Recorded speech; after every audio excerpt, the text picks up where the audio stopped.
지금 전 세계가 발칵 뒤집혔습니다. 역사상 가장 빠른 추월이 완성됐습니다. 일본 6위, 한국 4위.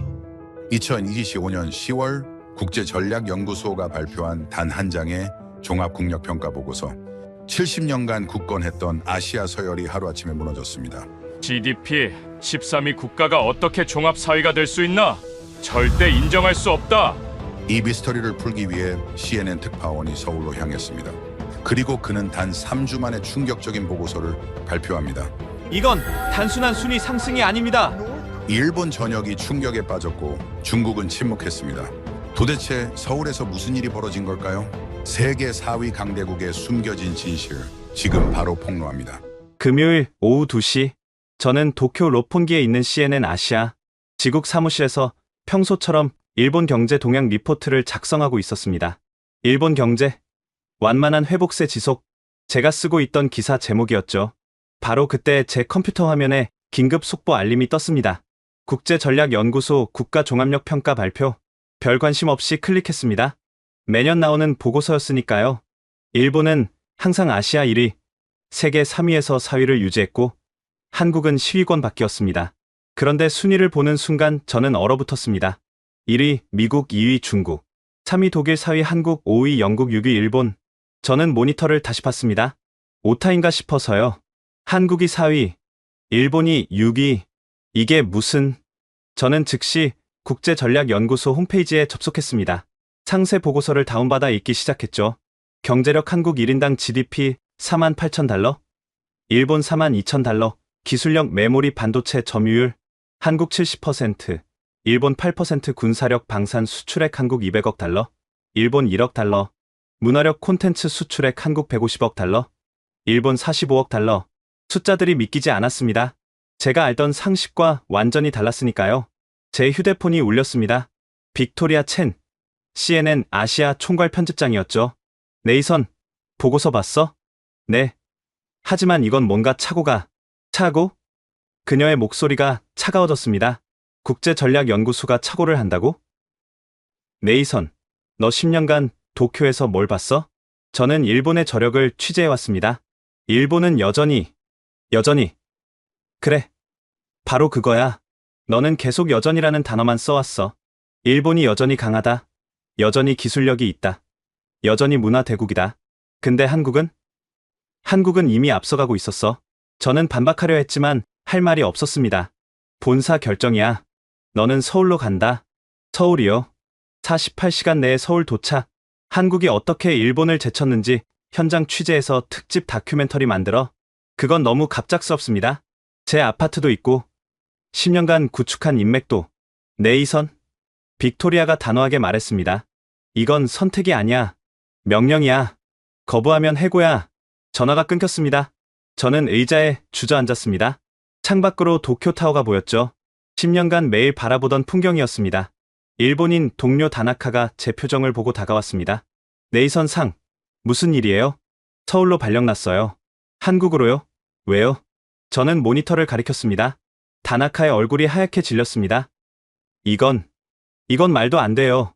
한국이 우리보다 위라니. 그의 반응이 제 마음을 대변했습니다. 저는 노트북을 열고 지난 5년간 제가 쓴 기사들을 검토했습니다. 놀라운 사실을 발견했죠. 제 기사에는 패턴이 있었습니다. 몇 년 전 일본 반도체, 한국 추격에도 여전히 경쟁력 유지. 그 다음에 도요타, 현대차 약진에도 여전히 아시아 최강. 또 다음에 일본 문화, 한류 열풍 속에서도 독자적 위치 고수. 최근 일본 경제, 저성장에도 불구하고 안정적 장년, 일본 기술력, 특정 분야에서는 여전히 세계 최고, 여전히, 에도 불구하고.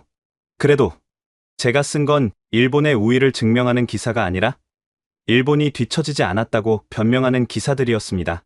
저녁 7시, 저는 아파트로 돌아왔습니다. 롭폰기 힐스 32층, 월세가 50만 엔이 넘는 고급 아파트였죠. 10년간의 보금자리를 48시간 안에 정리해야 한다니 짐을 싸기 시작했습니다. 책장에는 일본 관련 서적이 수백 권 있었죠. 그 중에 제가 작년에 쓴 책도 있었습니다. 영원한 아시아의 리더, 일본, 아마존 베스트셀러였죠. 지금 생각하면 아이러니합니다. 밤 11시, 저는 방 안을 둘러봤습니다. 10년의 흔적들, 도쿄에서의 모든 순간들, 내가 10년간 뭘 본 거지? 제 스마트폰에 메시지가 왔습니다. 도쿄에서 가장 친한 일본인 친구 사토였죠. 네이선, 한국 가서 진실을 밝혀줘. 일본이 아직 최고라는 걸 증명해줘. 저는 답장을 보냈습니다. 노력해볼게. 하지만 마음 한편으로는 불안했습니다. 만약 보고서가 맞다면? 만약 한국이 정말로 일본을 넘어섰다면? 그날 밤, 저는 창밖의 도쿄 야경을 오래 바라봤습니다. 건물들이 낡아 보였고, 간판들이 구식으로 느껴졌습니다. 사람들의 표정도 지쳐 보였죠. 좌천이야. 이건 명백한 좌천이야.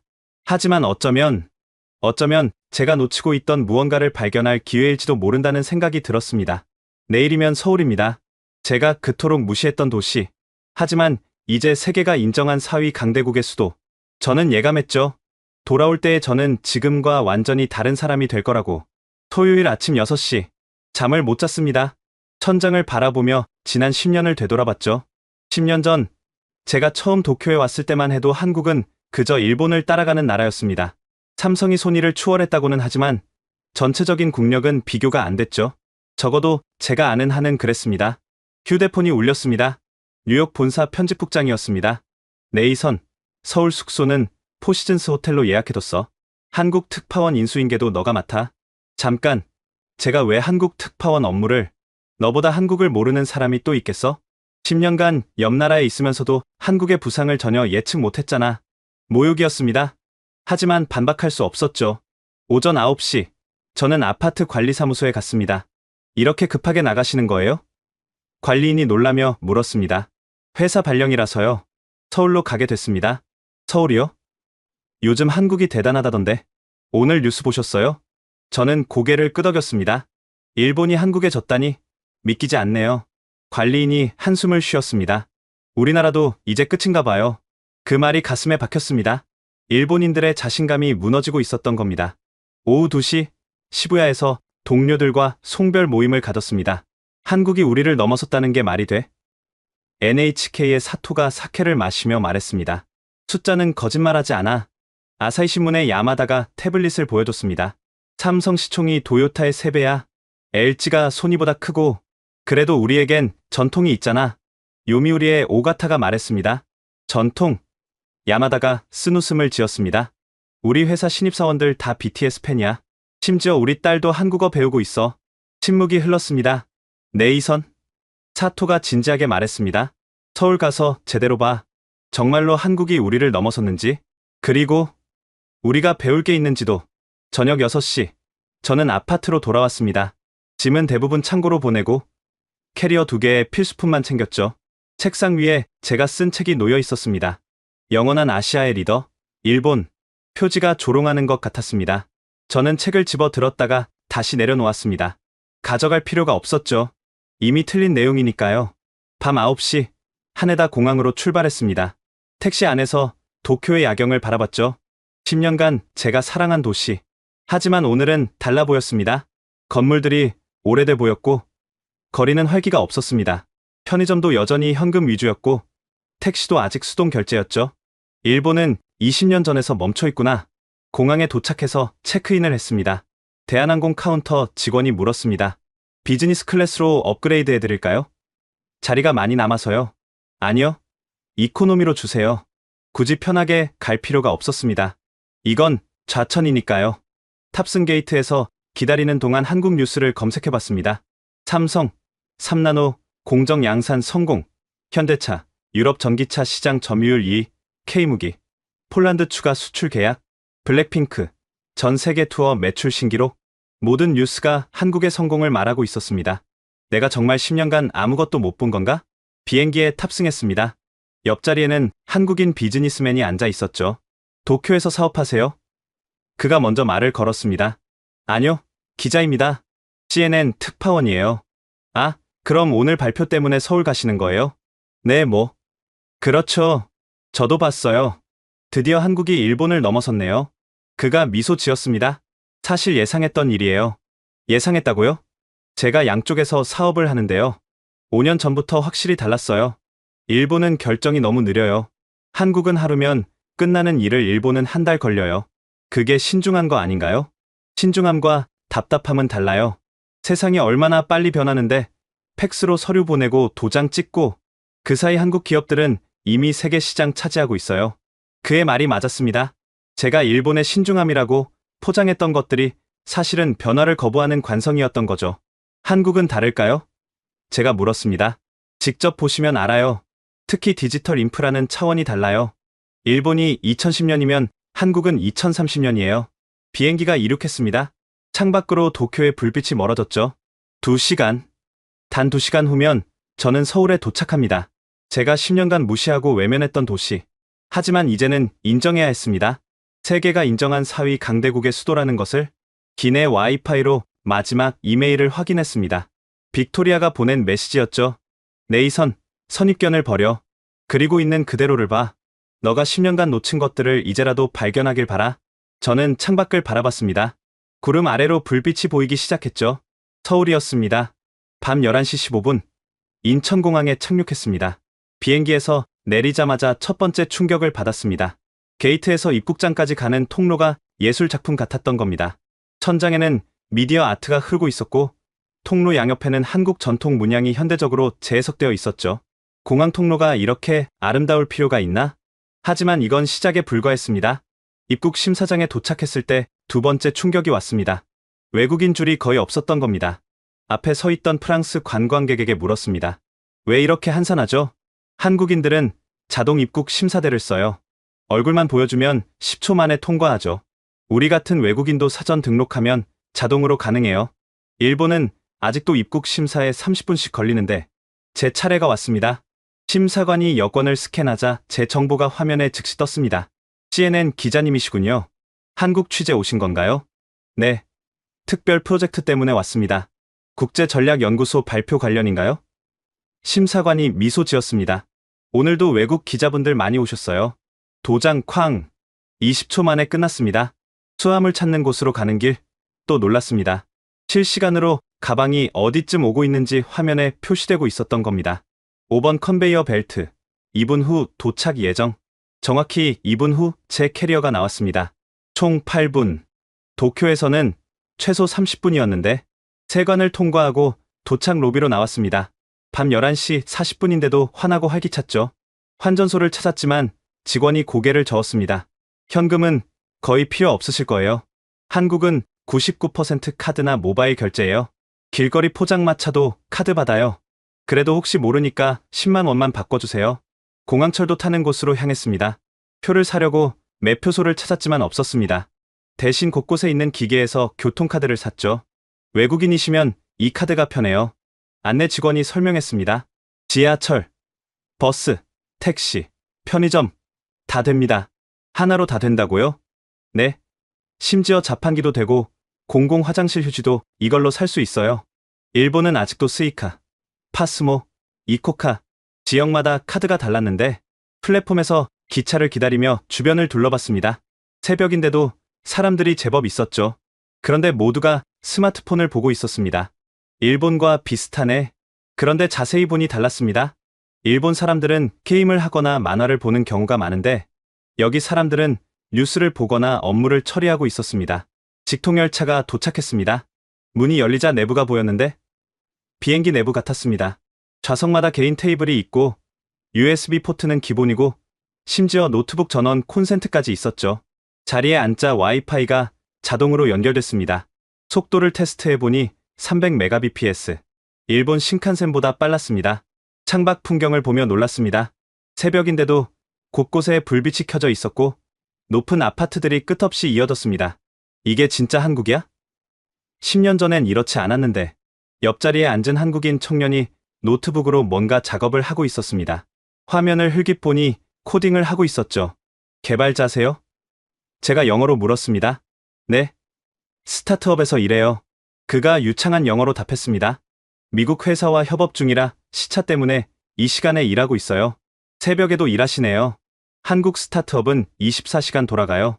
경쟁이 워낙 치열해서요. 근데 그만큼 성장도 빠르고요. 일본 스타트업은 어떻게 생각하세요? 그가 잠시 망설이다 말했습니다. 솔직히 말씀드려도 될까요? 물론이죠. 너무 느려요. 결정도 느리고 실행도 느리고 우리가 제품 3개 출시할 동안 일본은 회의만 하고 있어요. 뼈아픈 지적이었습니다. 서울역이 가까워지자 도시의 스카이라인이 보였습니다. 롯데타워, 남산타워, 그리고 수많은 고층 빌딩들. 도쿄 못지않은, 아니, 어떤 면에서는 더 현대적인 모습이었죠. 와, 저도 모르게 감탄이 나왔습니다. 청년이 웃었습니다. 처음 오셨나봐요. 10년 만에 왔습니다. 그럼 완전 다른 도시일 거예요. 한국은 10년이면 2번 바뀌거든요. 서울역에 도착했습니다. 새벽 12시 30분. 역사를 나오니 택시들이 줄지어 있었습니다. 그런데 모두 전기차였습니다. 포시즌스 호텔까지 가주세요. 네? 알겠습니다. 기사님이 내비게이션도 켜지 않고 출발했습니다. 다 자동으로 최적 경로 안내되어 차 안에는 태블릿이 있었고 실시간으로 경로와 예상 시간, 요금이 표시되고 있었습니다. 서울은 밤에도 이렇게 밝나요? 제가 물었습니다. 잠들지 않는 도시죠. 특히 강남은 새벽 3시까지 불야성이에요. 일본은 어떤가요? 도쿄도 밤 문화가 있긴 한데 이 정도는 아니에요. 한국 사람들은 일도 열심히 하고 놀기도 열심히 해요. 그래서 발전하는 거고요. 호텔에 도착했습니다. 결제하려고 카드를 꺼내자 기사님이 웃었습니다. QR코드 찍으시면 돼요. 팁도 앱으로 주실 수 있어요. 체크인 카운터에서도 놀랐습니다. 직원이 태블릿 하나로 모든 절차를 처리했고 1분 만에 끝났죠. 특별히 필요한 것 있으시면 룸 태블릿으로 주문하세요. 로봇이 가져다 드립니다. 로봇이요? 네. 24시간 운영됩니다.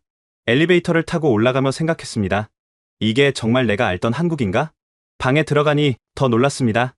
음성으로 조명, 온도, TV를 제어할 수 있었고 창문도 자동으로 불투명도를 조절할 수 있었죠. 침대에 누워 천장을 바라봤습니다. 첫날부터 이렇게 충격적인데 앞으로 2주 동안 뭘 더 보게 될까? 한 가지는 확실했습니다. 제가 10년간 믿어온 모든 것들이 무너지기 시작했다는 것. 주말 동안 서울 곳곳을 둘러본 후 월요일 아침 7시 호텔 창문으로 서울이 한눈에 들어왔습니다. 출근 시간인데도 도로가 막히지 않았죠. 러시아어가 없나? 궁금해서 프런트에 전화했습니다. 서울은 출근 시간에 안 막히나요? 예전엔 심했는데 지금은 많이 나아졌어요. 재택근무가 보편화됐고 출퇴근 시간도 자율적이거든요. 그리고 대중교통이 워낙 좋아서 차를 안 가져오는 사람이 많아요. 일본은 아직도 만원 전철에 직원들을 밀어 넣는데 아침 식사를 하러 호텔 레스토랑에 내려갔습니다. 뷔페였는데 한식, 양식, 일식이 모두 있었죠. 그런데 특이한 게 있었습니다. 각 음식마다 QR코드가 있었고 스캔하면 칼로리, 영양 성분, 알레르기 정보가 다 나왔습니다. 심지어 당뇨병 환자 주의, 고혈압 환자 추천 같은 맞춤 정보까지. 이런 세심함은 일본을 능가하네. 식사 후 강남으로 나갔습니다. 월요일 오전인데 거리가 활기찼죠. 그런데 뭔가 이상했습니다. 편의점이 보이는데 직원이 없었습니다. 무인 편의점이었던 겁니다. 호기심에 들어가 봤습니다. 입구에 안내문이 있었죠. 물건을 고르고 셀프 계산대에서 결제하세요.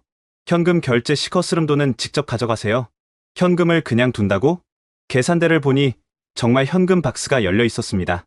10,000원짜리, 5,000원짜리가 수북이 쌓여 있었죠. 이걸 누가 가져가면 어떡하지?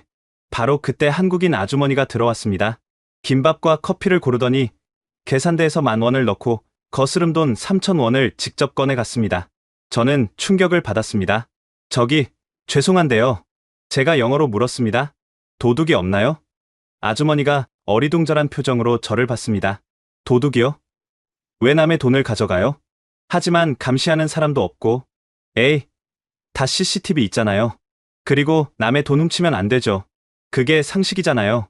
그녀는 당연하다는 듯이 나갔습니다. 저는 시험 삼아 커피 하나를 골랐습니다. 2,000원, 10,000원을 넣고 거스름돈 8,000원을 꺼냈죠. 아무 일도 일어나지 않았습니다. 밖으로 나와 걷다가 또 충격적인 장면을 목격했습니다. 카페 앞에 노트북과 가방을 두고 자리를 비운 사람들이 여럿 있었던 겁니다. 저걸 그냥 두고 가? 10분쯤 지켜봤는데 아무도 건드리지 않았습니다. 주인들이 돌아와 다시 자리에 앉았죠. 바로 옆 무인 카페로 들어가 봤습니다. 여기도 마찬가지였습니다. 커피 머신과 계산대만 있고 현금통은 열려 있었죠. 벽에 붙은 안내문이 인상적이었습니다. 우리는 여러분을 신뢰합니다. 정직한 결제 감사합니다. 한 청년이 아메리카노를 만들고 4,000원을 넣는 걸 봤습니다. 실례지만 제가 물었습니다. 돈을 안 내는 사람은 없나요? 가끔 실수로 깜빡하는 사람은 있죠. 근데 보통 다음날 와서 2배로 내요. 2배로요? 미안하니까요. 저번에 제가 깜빡했는데 다음날 와서 10,000원 넣었어요. 이해할 수 없었습니다.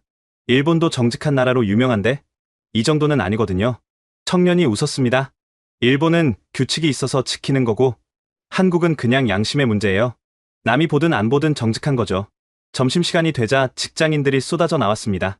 식당가로 갔는데 또 놀랐습니다. 대부분 식당이 키오스크로 주문받고 있었고 서빙 로봇이 음식을 날랐습니다. 한 식당에 들어갔습니다. 입구에서 QR코드를 찍으니 메뉴가 제 스마트폰에 떴죠. 영어, 중국어, 일본어 자동 번역까지. 주문하고 자리에 앉으니 5분 만에 로봇이 음식을 가져왔습니다. 잉. 음식 도착했습니다. 맛있게 드세요. 로봇이 말까지 했습니다. 옆 테이블 회사원들 대화가 들렸습니다. 일본 출장 다녀왔는데 답답해 죽는 줄 알았어. 왜? 아직도 현금만 받는 데가 많고 와이파이도 느리고 무엇보다 일 처리가 너무 느려. 그래도 일본은 선진국 아니야? 옛날 선진국이지. 지금은 우리가 더 앞서 있어. 그들의 자신감이 인상적이었습니다.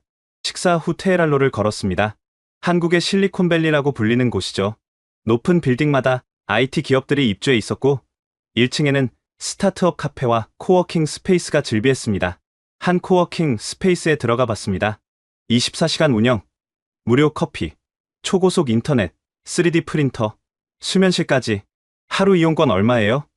제가 물었습니다. 처음 오신 분은 무료예요. 스타트업 생태계 활성화 차원에서 정부가 지원해요.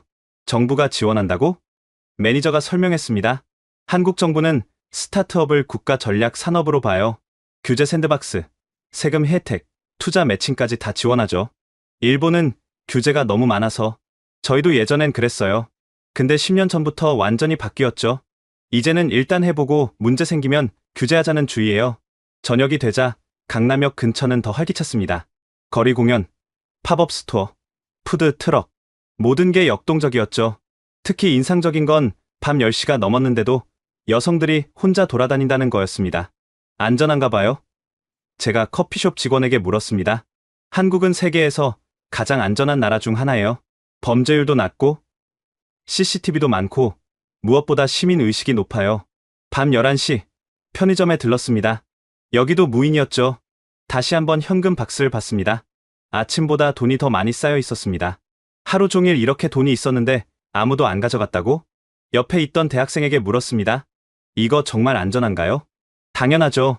남의 돈을 왜 가져가요? 그리고 만약 누가 가져가면 CCTV에 다 찍히는데 CCTV 때문에 안 가져가는 거예요? 아니요, 그냥 그럴 생각 자체를 안 해요. 남의 돈은 남의 돈이니까요. 호텔로 돌아오며 생각했습니다. 일본은 매뉴얼과 규칙으로 유지되는 사회, 한국은 신뢰와 양심으로 작동하는 사회. 어느 게 더 효율적일까? 오늘 본 것만으로도 답은 명확했습니다. 신뢰가 거래 비용을 줄이고 그것이 경제 효율성으로 이어진다. 한국이 일본을 추월한 이유 중 하나를 발견한 기분이었습니다. 화요일 아침 8시, 저는 서울의 대중교통을 직접 체험해보기로 했습니다. 호텔을 나와 가장 가까운 버스 정류장으로 향했습니다. 50m쯤 걸어가다 멈춰섰습니다. 이게 버스 정류장이야? 유리로 된 투명한 부스였습니다. 가까이 가니 자동문이 열렸고 시원한 바람이 얼굴을 스쳤습니다. 에어컨이 나오고 있었던 겁니다. 내부로 들어서니 더 놀랐습니다. 의자는 쿠션이 있는 소파 같았고 USB 충전 포트가 곳곳에 있었습니다. 천장에서는 미세한 물 입자가 분사되고 있었죠. 쿨링 미스트 시스템입니다. 옆에 앉아있던 회사원이 설명했습니다. 여름에 체감 온도를 5도 낮춰줘요. 겨울엔요? 의자에 열선이 들어가요. 엉덩이가 따뜻하죠. 일본에서 10년 살았지만 이런 버스 정류장은 본 적이 없었습니다. 전광판을 봤습니다. 실시간으로 버스 위치가 지도에 표시되고 있었고 도착 시간이 초 단위로 나타났습니다. 271번, 2분 31초, 472번, 5분 12초. 정확한가요? 제가 물었습니다. 오차 10초 이내예요. 회사원이 스마트폰을 보여줬습니다. 앱으로도 볼 수 있어요. 버스 안이 얼마나 붐비는지도 나와요. 화면을 보니 정말 버스 내부 혼잡도가 색깔로 표시되어 있었습니다. 초록색은 여유, 노란색은 보통, 빨간색은 혼잡. 일본도 이런 앱이 있긴 한데 제가 말했습니다. 일본 거 써봤어요. 출장 갔을 때 한국이 훨씬 정확하고 빨라요. 정확히 2분 31초 후 271번 버스가 도착했습니다. 전기버스였습니다. 소음이 거의 없었죠. 버스에 올라타니 또 충격이었습니다. 모든 좌석에 USB 포트, 개인 에어컨 송풍구, 심지어 좌석마다 스크린이 있었습니다. 이게 일반 버스예요? 네. 서울 시내버스는 다 이래요. 운전기사 류담 씨가 웃으며 답했습니다. 류담 씨는 영어를 잘했습니다. 버스 기사님이 영어를 하시네요. 서울시에서 교육받았어요. 외국인 관광객이 많아서요. 기본 회화 정도는 다 해요. 일본 버스 기사들은 일본어만 하는데 한국 버스 기사가 되기 어렵나요? 예전보다 대우가 좋아졌어요. 월급도 괜찮고 복지도 좋고 무엇보다 시민들이 존중해줘요. 버스가 출발하자 스크린에 노선도가 떴습니다. 현재 위치, 다음 정류장, 예상 도착 시간이 실시간으로 업데이트됐죠. 음성 안내도 인상적이었습니다. 다음은 강남역입니다. 2호선 신분당선으로 갈아타실 수 있습니다. 내리실 문은 오른쪽입니다. 한국어, 영어, 중국어, 일본어 순서로 안내가 나왔습니다. 일본 관광객이 많나요? 제가 물었습니다. 엄청 많아요. 특히 젊은 층이요. 류담 씨가 백미러로 저를 봤습니다. 일본 분이세요? 아니요. 미국 기자입니다. 도쿄에서 10년 일했어요. 아, 그럼 비교가 되시겠네요. 어떠세요? 솔직히 한국이 훨씬 앞서 있는 것 같아요. 류담 씨가 자부심 섞인 미소를 지었습니다. 당연하죠. 우리는 시민이 왕이니까요. 시민이 왕이라고요? 네. 모든 시스템이 시민 편의를 위해 존재해요. 정류장 에어컨도, 버스 와이파이도 다 시민을 위한 거죠. 신호등에 멈춰 섰을 때 류담 씨가 태블릿을 보여줬습니다. 이거 보세요. 실시간으로 최적 경로를 알려줘요. 교통 상황에 따라 노선을 조금씩 조정할 수 있어요. 버스 노선을 바꿀 수 있다고요? 네. 시스템이 허용하는 범위 내에서요. 예를 들어 사고로 막히면 우회하고 승객이 없는 정류장은 패스하고 이런 유연성은 일본에서는 상상도 못할 일이었습니다. 강남역에 도착했습니다. 버스에서 내리며 류담 씨에게 물었습니다. 일본 버스와 비교해서 어떤가요? 일본 출장 갔을 때 버스 탔었어요. 깨끗하고 정시 운행하는 건 좋았어요. 근데 너무 경직됐어요. 융통성이 없달까. 그게 일본의 장점 아닌가요? 정확성? 정확성과 경직성은 달라요. 한국도 정확해요. 근데 상황에 맞게 유연하게 대응하죠. 그게 진짜 선진국 아닐까요? 버스가 떠나고 저는 강남역 한복판에 서서 생각에 잠겼습니다. 일본은 매뉴얼대로, 한국은 상황에 맞게, 일본은 공급자 중심, 한국은 사용자 중심. 강남역 지하철로 내려갔습니다. 여기서도 충격은 계속됐습니다. 스크린도어는 기본이고 승강장 곳곳에 공기청정기가 작동 중이었습니다. 미세먼지 농도가 실시간으로 표시되고 있었죠. 현재 미세먼지 농도 좋음 15 마이크로그램. 열차가 들어왔습니다. 문이 열리자 시원한 바람과 함께 은은한 향기가 났습니다. 향기가 나요? 제가 옆 사람에게 물었습니다. 네. 시간대별로 다른 향을 내보내요. 아침엔 상쾌한 향, 저녁엔 편안한 향. 일본 지하철은 그냥 지하철 냄새만 났는데 차 내 스크린에서는 뉴스, 날씨, 주식 정보가 실시간으로 흘러나왔습니다. 와이파이 속도를 테스트해봤습니다. 500mbps. 지하철 안에서 이런 속도라니. 삼성역에서 내려 코엑스로 향했습니다. 지하 통로를 걷는데 천장에 디지털 스크린으로 하늘이 펼쳐져 있었습니다. 마치 지상을 걷는 느낌이었죠. 지하 통로까지 이렇게 신경 쓰다니. 코엑스몰에 도착했을 때는 할 말을 잃었습니다. 거대한 디지털 수족관, 홀로그램 안내원, 자율주행 안내 로봇. 안녕하세요. 어디로 안내해드릴까요? 로봇이 제게 다가와 물었습니다. 푸드코트요. 따라오세요. 로봇이 앞장섰습니다. 외국인이신가요? 영어로 설명해드릴까요? 로봇이 상황을 파악하고 언어를 전환했습니다. 푸드코트에 도착했을 때 또 놀랐습니다. 주문은 모두 태블릿으로, 결제는 얼굴 인식으로도 가능했습니다. 얼굴 인식 결제요? 네. 사전에 등록하면 돼요. 마스크 써도 인식해요. 점심을 먹으며 주변을 둘러봤습니다. 가족, 연인, 친구들 모두가 행복해 보였습니다. 이게 선진국 시민의 일상이구나. 갑자기 일본에서의 10년이 떠올랐습니다. 만원 전철, 불편한 시스템, 느린 변화. 일본인들은 그걸 질서라고 불렀지만 사실은 정체였던 게 아닐까? 한국은 달랐습니다. 빠르게 변하면서도 질서가 있었고 편리하면서도 안전했습니다. 무엇보다 모든 게 사람을 위해 설계되어 있었습니다. 저는 노트북을 꺼내 메모했습니다. 한국은 미래에 살고 있다. 그것도 사람 중심의 미래에. 수요일 오전 10시, 저는 서울의 무인 경제를 본격적으로 취재하기로 했습니다. 성수동의 한 무인 카페에서 시작했습니다. 트러스트 커피라는 이름이 인상적이었죠. 문을 열고 들어서니 향긋한 커피 향이 났습니다. 하지만 직원은 없었죠. 대신 벽에 이런 문구가 적혀 있었습니다. 당신을 믿습니다. 커피를 즐기고 양심껏 결제해주세요. 커피 머신 5대가 줄지어 있었고 각각 다른 원두를 사용한다고 적혀 있었습니다. 케냐, 콜롬비아, 브라질, 에티오피아, 자메이카 블루마운틴까지.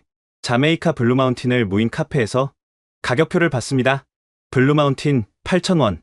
시중가의 절반이었습니다. 직원 인건비가 없으니 이런 가격이 가능한가? 커피를 내리는 동안 카페를 둘러봤습니다. 한쪽 벽면에는 대형 스크린이 있었고 실시간으로 결제 현황이 표시되고 있었습니다. 오늘의 정직 지수 102%. 102%라고? 옆에 있던 대학생에게 물었습니다. 102%가 무슨 뜻이에요? 어제 깜빡하고 안 낸 사람들이 오늘 와서 더 내고 간 거예요. 보통 98에서 102 사이예요. 그럼 거의 다 정직하게 낸다는 거네요. 당연하죠. 안 내면 도둑이잖아요. 커피를 다 내리고 계산대로 갔습니다. 현금통이 열려 있었고 10,000원짜리와 5,000원짜리가 가득했습니다. 대충 세어보니 200만 원은 넘어 보였죠. 이 돈을 그냥 둔다고? 바로 그때 한 중년 남성이 들어왔습니다. 아메리카노를 내리고 4,000원을 넣었죠. 안녕하세요. 제가 인사했습니다. 외국 기자인데 인터뷰 좀 해도 될까요? 네, 그러세요. 이런 무인 카페 불안하지 않으세요? 남성이 웃었습니다. 왜 불안해요? 돈 안 내는 사람이 있을까 봐요. 네, 가끔 있죠. 근데 대부분 실수예요. 그리고 보통 다음에 와서 2배로 내요. 왜 2배로 내죠? 미안하니까요. 저도 한번 바빠서 깜빡했는데 다음날 와서 10,000원 냈어요. 법적으로 문제 없나요? 돈을 안 내도? CCTV 있잖아요. 근데 경찰 부를 일은 거의 없어요. 대부분 양심적으로 해결되니까. 그가 커피를 들고 나갔습니다. 저는 8,000원짜리 블루마운틴을 마시며 생각했습니다. 신뢰가 거래 비용을 얼마나 줄이는지 한국이 증명하고 있구나. 카페를 나와 근처 무인 빨래방에 들렀습니다. 여기도 충격적이었습니다. 세탁기와 건조기가 20대 있었는데 모두 앱으로 제어할 수 있었습니다. 집에서 빨래 상태를 확인하고 끝나면 알림이 오는 시스템이었죠. 빨래를 두고 가도 안전한가요? 제가 이용객에게 물었습니다. 네. 다들 자기 빨래만 가져가요. 남의 빨래 가져가는 사람 본 적 없어요. 일본도 치안이 좋다고 하지만 이 정도 신뢰 수준은 아니었습니다. 점심시간, 저는 강남의 한 무인 편의점에서 식사를 해결했습니다. 입구에서 앱으로 QR코드를 찍고 들어갔습니다. 물건을 고르고 나올 때 자동으로 결제되는 시스템이었죠. 아마존 고와 비슷하지만 더 진화한 느낌이었습니다. 그런데 한 구석에 특이한 코너가 있었습니다. 정직 코너. 설명을 읽어보니 앱이 없는 사람도 이용할 수 있는 공간이었습니다. 여기서는 직접 계산하고 현금통에 돈을 넣는 방식이었죠. 한 할머니가 김밥을 고르고 계산하는 걸 봤습니다. 할머니, 어려우시지 않아요? 에이, 이게 뭐가 어려워? 물건 값 보고 돈 넣으면 되지. 돈 안 내는 사람은 없어요. 그런 나쁜 사람이 어딨어. 다들 먹고 살만한데. 그 말이 핵심이었습니다. 다들 먹고 살만하다. 오후에는 IT 기업이 밀집한 판교로 향했습니다. 여기서 만난 스타트업 CEO 박소리 씨의 이야기가 인상적이었습니다. 저희 회사도 무인 시스템이에요. 회사가 무인이라고요? 아니요. 무인 경영이요. 직원들이 스스로 출퇴근 시간 정하고 프로젝트도 자율적으로 선택해요. 그게 가능해요? 신뢰하면 가능해요. 한국은 이제 그런 사회가 됐어요. 박 대표는 회사를 구경시켜줬습니다. 24시간 개방된 사무실, 자유롭게 쓸 수 있는 회의실, 무료 스낵바. 모든 게 직원들의 자율에 맡겨져 있었죠. 일본 기업과도 협업하시나요? 네, 하는데 힘들어요. 왜요? 결제 단계가 너무 많아요. 우리는 즉시 결정하는데 일본은 회의만 10번 해요. 그게 신중한 거 아닌가요? 신중함과 우유보다는 달라요. 세상이 빠르게 변하는데 석 달씩 고민하면 기회는 이미 지나가요. 저녁, 홍대의 한 무인 서점을 방문했습니다. 밤 10시인데도 사람들이 책을 읽고 있었습니다. 24시간 영업이에요? 네. 무인이니까 가능하죠. 한 독자가 답했습니다. 책을 고르고 셀프 계산대에서 결제하는 시스템이었습니다. 여기도 정직 코너가 있었는데 헌책을 가져와서 팔 수도 있었습니다. 판매금은 직접 가져가는 방식이었죠. 이 시스템 문제 없나요? 서점 관리 앱을 운영하는 직원이 설명했습니다. 처음엔 걱정했는데 정착되니까 오히려 매출이 늘었어요. 인건비 없고 24시간 영업하니까 도나는 월 0.3% 미만이에요. 직원 있을 때랑 비슷해요. 밤 11시 저는 호텔로 돌아가는 길에 무인 아이스크림 가게에 들렀습니다. 벽면에 이런 문구가 있었습니다. 우리는 당신을 믿습니다. 당신도 우리를 믿어주세요. 아이스크림을 고르고 4,000원을 넣었습니다. 카운터 위에 놓인 노트가 눈에 들어왔습니다. 고객 한마디. 펼쳐보니 이런 글들이 있었습니다. 어제 깜빡했어요. 오늘 8,000원 넣고 가요. 죄송. 믿어주셔서 감사해요. 정직한 가게 최고. 일본에서 온 관광객입니다. 한국 대단해요. 마지막 글이 일본어로 쓰여 있었습니다. 저는 펜을 들었습니다. 미국 기자입니다. 한국의 신뢰 사회에 감동받았습니다. 일본도 배워야 합니다. 호텔로 돌아오는 길 문득 깨달았습니다. 일본은 규칙과 감시로 질서를 유지합니다. 한국은 신뢰와 양심으로 사회를 운영합니다. 어느 것이 더 효율적일까요? 어느 것이 더 인간적일까요? 오늘 본 것만으로도 답은 명확했습니다. 그날 밤 저는 긴 기사를 썼습니다. 제목은 이랬습니다. 한국의 무인 경제, 신뢰가 만든 미래. 기사는 이렇게 시작했습니다. 한국은 세계에서 가장 믿을 수 있는 사회를 만들었다. 그리고 그 신뢰는 경제적 효율성으로 직결되고 있다. 일본이 20세기 모델에 머물러 있는 동안 한국은 21세기형 신뢰 경제를 구축했다. 목요일 새벽 5시, 저는 수원으로 향했습니다. 삼성전자 반도체 공장 취재 허가를 받았던 것입니다. 기차에서 만난 엔지니어들이 인상적이었습니다. 새벽인데도 활기차게 대화를 나누고 있었죠. 오늘 3나노 수율 테스트 결과 나온대. 드디어 90% 넘을 것 같은데? TSMC도 아직 85%인데 우리가 먼저 넘으면. 그들의 대화에서 자부심이 묻어났습니다. 공장 정문에 도착했을 때 거대한 규모에 압도됐습니다. 여의도 면적의 4배입니다. 안내를 맡은 김 과장이 설명했습니다. 직원만 7만 명이 일하고 있죠. 보안 검색대를 통과하는데 15분이 걸렸습니다. 공항보다 더 엄격했죠. 산업 스파이 때문인가요? 반도체는 국가 안보 자산입니다. 이 공장이 멈추면 전 세계 IT 산업이 멈춰요. 클린룸에 들어가기 위해 방진복을 입었습니다. 우주복 같았죠. 먼지 한 톨도 용납 안 됩니다. 머리카락 10만 분의 1 크기 회로를 만드니까요. 클린룸 내부는 SF 영화 세트장 같았습니다. 노란빛 아래 거대한 장비들이 작동하고 있었고 엔지니어들이 모니터를 주시하고 있었죠. 저기 보이는 게 EUV 장비입니다. 김 과장이 가리켰습니다. 한 대에 2천억 원. 전 세계에 100대밖에 없는데 우리가 20대 보유하고 있죠. 일본은 몇 대나 있나요? 3대요. 그것도 구형 모델이고 충격적인 격차였습니다. 어떻게 일본을 이렇게 앞서게 됐나요? 일본이 90년대에 안주하는 동안 우리는 미친 듯이 투자했어요. 매년 40조 원씩. 일본은 투자를 주저했고요. 생산 라인을 둘러보는데 완전 자동화에 놀랐습니다. 사람이 거의 없네요. AI가 대부분 제어해요. 사람은 AI를 관리하는 역할이죠. 일본 반도체 공장은 어떤가요? 김 과장이 쓴웃음을 지었습니다. 10년 전 기술이죠. 수동 공정이 아직도 많고 회의실로 이동해 브리핑을 받았습니다. 삼성은 전 세계 메모리 반도체의 40%를 생산합니다. 애플, 구글, 아마존, 테슬라, 다 우리 고객이죠. 일본 기업은요? 소니 정도? 근데 그들도 최신 칩은 우리한테 삽니다. 충격적인 역전이었습니다. 90년대엔 일본이 반도체 1위 아니었나요? 맞아요. 근데 그들은 변화를 거부했어요. 디램에서 낸드 플래시로 전환할 때 주저했고 투자도 보수적이었죠. 점심은 직원 식당에서 먹었습니다. 뷔페 수준이었는데 가격은 5,000원이었습니다. 회사가 지원하나요? 네. 직원 복지 차원에서요. 그리고 어린이집, 병원, 헬스장도 다 무료예요. 일본 기업도 이런가요? 일본 출장 가면 그들이 우리 복지 보고 놀라요. 오후에는 연구소를 방문했습니다. 박사급 연구원이 2만 명이라는 설명에 또 놀랐습니다. 일본보다 많나요? 일본 반도체 기업 전체 연구원 수보다 많아요. 한 연구원과 대화를 나눴습니다. 왜 한국이 반도체 강국이 됐다고 생각하세요? 스피드요. 우리는 결정하면 바로 실행해요. 일본은 회의만 반년해요. 그래도 일본이 더 신중하지 않나요? 반도체는 6개월이 1년이에요. 신중하다가 시장 놓치면 끝이에요. 저녁 무렵 삼성 디지털 시티로 이동했습니다. 여기서는 스마트폰과 가전제품을 개발하고 있었죠. 갤럭시 점유율이 애플을 넘어섰다고요? 글로벌 시장에서는 이미 1위예요. 일본에서만 애플이 앞서죠. 왜 일본에서는 안 팔리나요? 일본 사람들은 자국 제품 아니면 미국 제품만 사요. 한국 제품에 대한 편견이 있죠.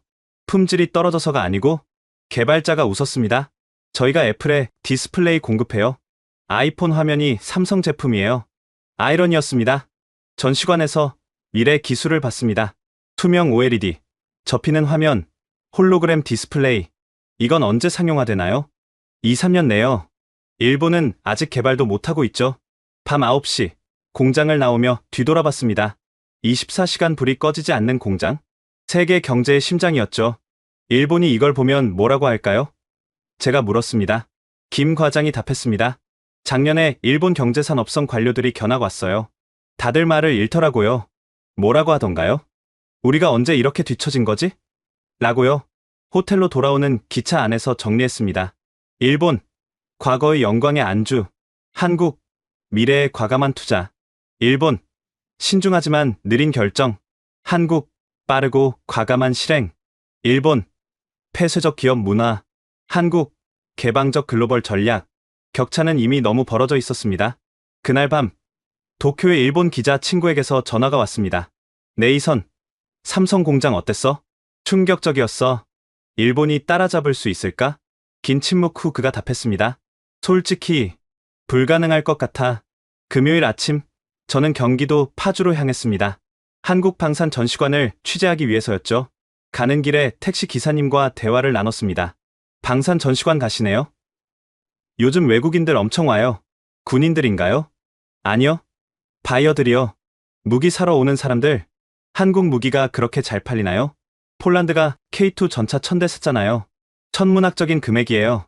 전시관에 도착했을 때 입구부터 압도적이었습니다. 거대한 K2 표 전차가 전시되어 있었고 그 옆에는 K9 자주포가 위용을 자랑하고 있었죠. 안내를 맡은 이중령이 설명했습니다. 한국은 세계 4위 방산 수출국입니다. 작년 수출액만 200억 달러를 넘었죠. 일본은요? 1억 달러 미만입니다. 200대 1의 차이였습니다. 어떻게 이런 격차가? 일본은 평화헌법 때문에 무기 수출을 금지했어요. 최근 풀었지만 이미 늦었죠. 경험도 없고 가격 경쟁력도 없어요. 전시관 내부로 들어갔습니다. 첫 번째 섹션은 K2 전차였습니다. 이 전차가 뭐가 특별한가요? 자동 장전 장치, 능동 방어 시스템, 네트워크 전투 체계, 독일 레오파르트 2보다 앞서요. 일본 전차는요? 칩식 전차요? 수출 실적 제로예요. 너무 비싸고 실전 검증이 안 됐죠. 스크린에 K2 전차의 실전 영상이 나왔습니다. 시속 70km로 달리며 표적을 정확히 명중시키는 장면이었죠. 이걸 본 폴란드 국방장관이 즉시 계약했어요. 다음은 K9 자주포 섹션이었습니다. 세계 시장 점유율 50%입니다. 노르웨이, 핀란드, 에스토니아, 호주, 이집트, 인도. 왜 이렇게 인기가 많죠? 가격 대비 성능이 최고예요. 그리고 기술 이전도 해줘요. 일본은 기술 이전 절대 안 하죠. 3층에는 미사일 섹션이 있었습니다. 천공방공 미사일이 전시되어 있었는데 패트리어트보다 성능이 좋다는 설명이었습니다. UAE가 이걸 도입하기로 했어요. 미국제 대신 한국제를 선택한 거죠. 일본 미사일은 내수용으로만 소량 생산해요. 수출 경쟁력 없죠. 4층은 해군 무기였습니다. 이 잠수함이 인도네시아 수출 모델입니다. 독일 잠수함보다 조용하고 저렴해요. 일본 잠수함은 세계 최고 아닌가요? 이중령이 고개를 저었습니다. 기술은 좋지만 너무 비싸요. 그리고 수출 경험이 없어서 AS도 불안하고. 점심시간, 구내 식당에서 흥미로운 사람을 만났습니다. 멕시코 국방부에서 온 카를로스 멘도사 대령이었죠. 한국 무기를 보러 오셨나요? 네. K2 전차와 FA-50 전투기를 검토 중이에요. 일본 무기는 안 보셨어요? 그가 웃었습니다. 일본? 그들은 마케팅도 안 해요.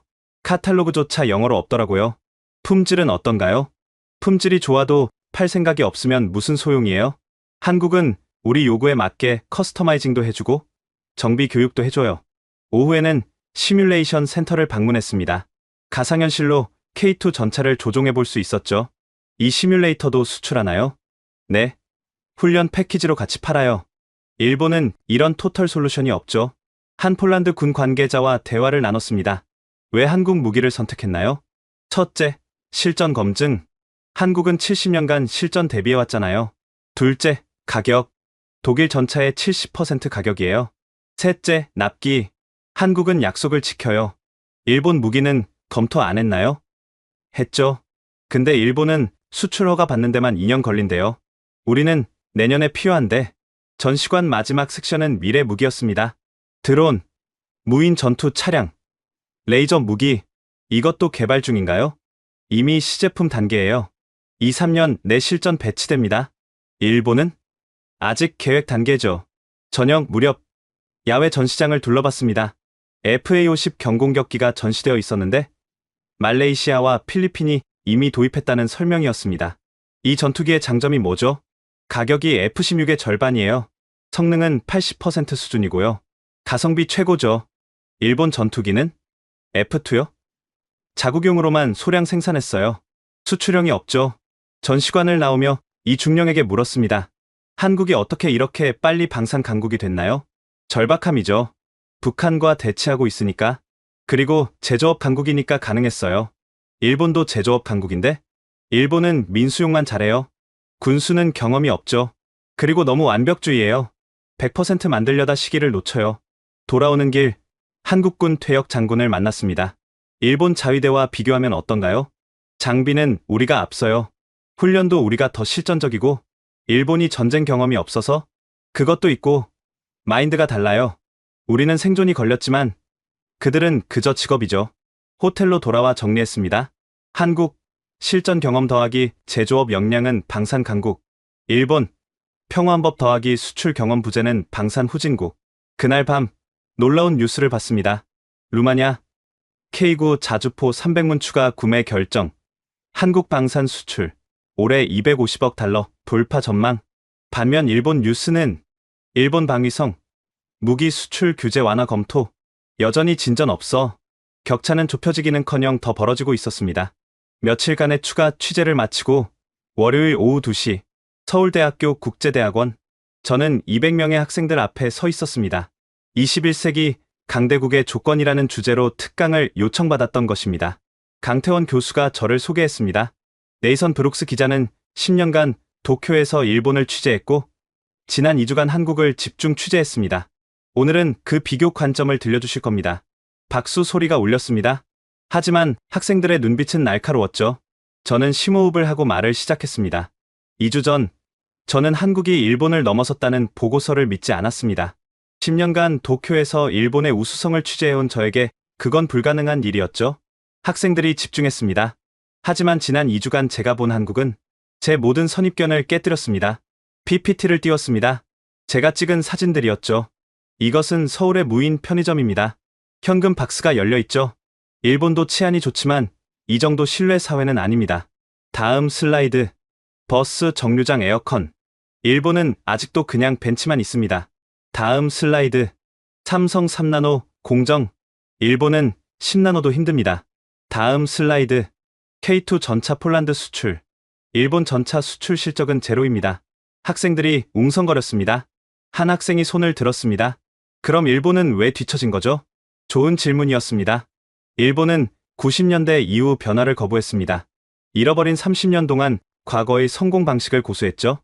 반면 한국은 끊임없이 혁신했습니다. 구체적으로 어떤 차이가 있나요? 첫째, 속도입니다. 일본은 결정에 6개월, 한국은 일주일. 둘째, 개방성입니다. 일본은 갈라파고스, 한국은 글로벌. 셋째, 투자입니다. 일본은 현상 유지, 한국은 미래 투자. 강태원 교수가 끼어들었습니다. 네이선, 그럼 당신은 10년간 뭘 본 겁니까? 날카로운 질문이었습니다. 저는 보고 싶은 것만 봤습니다. 일본의 전통, 질서, 안정성, 그것들을 우수성으로 포장했죠. 하지만 그건 정체였고 한국은 그 사이 폭풍 성장했습니다. 한 여학생이 물었습니다. 한국인들은 스스로를 어떻게 평가해야 할까요?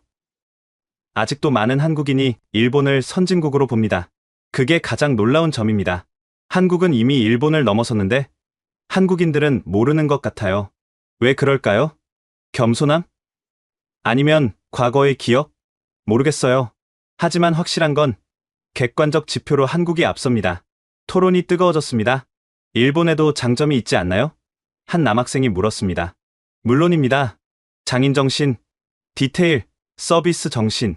하지만 그것만으로는 21세기를 이끌 수 없습니다. 왜요? 21세기는 연결의 시대입니다. 일본은 섬나라 근성을 못 벗어났어요. 한국은 반도 국가답게 대륙과 해양을 연결하고 있죠. 강태원 교수가 또 물었습니다. 그럼 한국이 진짜 사위 강대국이라고 인정하시는 겁니까? 저는 잠시 침묵했습니다. 그리고 말했습니다. 네, 인정합니다. 아니, 어떤 면에서는 사위보다 높을 수도 있습니다. 강의실이 조용해졌습니다. 한국은 경제력으로는 세계 13위지만 기술력은 3위, 문화력은 2위, 군사력은 5위입니다. 종합하면 4위가 맞습니다. 일본은요? 경제 규모는 3위지만 성장 정체, 기술 뒤처짐, 문화 갈라파고스와 군사력 제한, 종합 6위가 오히려 후한 평가일 수 있습니다. 충격적인 발언이었죠. 그럼 앞으로 격차가 더 벌어질까요? 네. 한국은 계속 성장 중이고 일본은 계속 정체 중입니다. 10년 후면 격차는 더 클 겁니다. 한 학생이 도발적으로 물었습니다. 그럼 왜 서양 언론은 여전히 일본을 더 다루나요? 아픈 지적이었습니다. 편견입니다. 그리고 무지, 저처럼요. 하지만 이제는 바뀔 겁니다. 제가 바꿀 겁니다. 어떻게요? CNN의 특집 다큐멘터리를 제안했습니다. 한국, 조용한 초강대국이라는 제목으로 박수가 터졌습니다. 질의응답이 끝나고 강태원 교수가 저를 따로 불렀습니다. 솔직한 고백 감사합니다. 쉽지 않았을 텐데. 교수님, 한 가지 묻고 싶습니다. 한국은 왜 이렇게 겸손한가요? 역사 때문이죠. 오랜 세월 강대국 사이에서 살아남으려면 겸손해야 했어요. 이제는 달라도 되지 않나요? 맞아요. 이제 한국인들도 당당해져야 합니다. 캠퍼스를 나오며 학생들과 대화를 더 나눴습니다. 일본 대학과 비교하면 어떤가요? 한 학생이 물었습니다. 서울대가 더 역동적이에요. 도쿄대는 너무 전통에 갇혀 있어요. 구체적으로요? 도쿄대생들은 대기업 취직만 꿈꿔요. 서울대생들은 창업을 꿈꾸고 그 차이가 국가 경쟁력 차이로 이어지는 거죠. 저녁, 강태원 교수와 식사를 했습니다. 일본이 다시 일어설 수 있을까요? 어렵죠. 시스템 전체를 바꿔야 하는데 일본은 변화를 싫어하잖아요. 한국은 어떻게 변화에 성공했나요? IMF 위기가 오히려 기회였어요. 강제로 구조조정하면서 새로운 시스템을 만들었죠. 일본은 위기가 없어서 위기를 인정 안 해서죠. 서서히 죽어가는 걸 모르는 거예요. 충격적이지만 맞는 말이었습니다. 한국의 약점은 없나요? 있죠. 저출산, 높은 자살률, 과도한 경쟁. 하지만 이것도 해결하려고 노력 중이에요. 일본은 노력도 안 하고 노력은 하는데 방향이 틀렸어요. 과거로 돌아가려고만 하니까 밤 10시 호텔로 돌아와 기사를 썼습니다. 제목, 한국 대학생들이 나에게 가르쳐준 것. 오늘 서울대에서 나는 학생이 되었다. 10년간의 편견을 깨우쳐준 것은 20대 한국 청년들이었다. 그들에게서 나는 미래를 봤다. 자신감 있고 글로벌하고 혁신적인 미래를. 일본이 과거를 그리워하는 동안 한국 청년들은 미래를 만들고 있었다. 목요일 오전 10시 CNN 서울 스튜디오. 2주간의 취재를 마치고 특별 생방송을 하기로 했습니다. 제목은 한국, 조용한 초강대국의 탄생. 뉴욕 본사와 연결됐습니다. 메인 앵커 앤더슨 쿠퍼가 화면에 나타났죠. 네이선, 2주간 한국을 취재했다고요? 어땠나요? 앤더슨, 한마디로 충격이었습니다. 충격이요? 네. 제가 10년간 도쿄에서 봐온 아시아와 완전히 달랐습니다. 한국은 이미 미래에 살고 있었습니다. 구체적으로 설명해 주세요. 화면에 제가 찍은 영상이 나왔습니다. 이것은 서울의 무인 편의점입니다. 현금 박스가 열려 있는데 아무도 훔치지 않습니다. 일본보다 더 높은 신뢰 사회를 구축했죠. 일본도 안전하지 않나요? 일본은 규칙 때문에 안전합니다. 한국은 신뢰 때문에 안전합니다. 어느 게 더 효율적일까요? 다음 영상. 버스 정류장에 에어컨이 나옵니다. 도쿄에는 아직도 그냥 벤치만 있죠? 인프라가 더 앞섰다? 단순 인프라가 아닙니다. 시민을 위한 세심함이 다른 레벨입니다. 다음 영상은 삼성 공장이었습니다. 3나노 반도체, 전 세계에서 오직 2곳만 만듭니다. 삼성과 TSMC. 일본은 10나노도 못 만들어요. 일본이 반도체 강국 아니었나요? 90년대까지는요. 지금은 한국이 일본 시장 점유율의 10배입니다. 다음은 방산 전시관 영상, K2 전차, K9 자주포. 유럽이 한국 무기를 삽니다. 일본 무기 수출액 거의 제로입니다. 앤더슨이 놀란 표정을 지었습니다. 정말 일본이 그렇게 뒤처진 건가요? 네. 일본은 과거에 갇혀 있습니다. 한국은 미래를 만들고 있고요. 화면이 바뀌며 빅토리아가 나타났습니다. 네이선, 2주 전엔 한국 발령을 거부했잖아요. 무엇이 당신을 바꿨나요? 현실입니다. 제가 10년간 환상 속에 살았다는 걸 깨달았죠. 어떤 환상? 일본이 여전히 아시아 최강이라는 환상. 한국이 이류 국가라는 편견. 이제는 한국이 새로운 아시아의 리더입니다. 아니, 어떤 면에서는 세계의 리더입니다. 생방송 채팅창이 폭발했습니다. 한국이 일본보다 앞서. 말도 안 돼. 드디어 진실이 밝혀지는구나. 일본인입니다. 인정합니다. 앤더슨이 물었습니다. 시청자들이 믿기 어려워합니다. 저도 그랬어요. 하지만 숫자는 거짓말 안 합니다. 화면에 그래프가 나타났습니다. 1인당 GDP, 한국이 일본 추월, 반도체 점유율, 한국 70%, 일본 8%, 문화 콘텐츠 수출, 한국이 일본의 3배, 방산 수출, 한국이 일본의 200배, 스튜디오가 조용해졌습니다. 도쿄 지국과 연결됐습니다. 일본 특파원 마이크가 나타났죠. 마이크, 일본 반응은 어떤가요? 충격과 부정이 교차하고 있습니다. 하지만 젊은 세대는 인정하는 분위기예요. 왜 젊은 세대는 다른가요? 그들은 이미 한국 문화에 빠져 있어요. K-팝 듣고, 한국 드라마 보고, 서울로 여행 가고. 제가 덧붙였습니다.